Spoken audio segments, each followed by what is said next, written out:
ఓం శ్రీ పరమాత్మనే నమః. శ్రీమద్భగవద్గీత అథ ద్వితీయోऽధ్యాయः.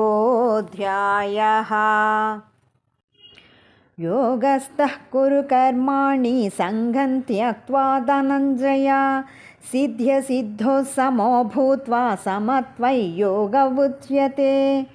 దూరేణ హ్యవరం కర్మ బుద్ధియోగాన్ ధనంజయ బుద్ధౌ శరణమన్విచ్య కృపణః ఫలహేతవః. అర్జున, నీవు యోగనిష్టయందుండి సిద్ధి అసిద్ధుల యందు సమత్వ బుద్ధి కలిగియుండి కర్తవ్య కర్మలను చేయుము.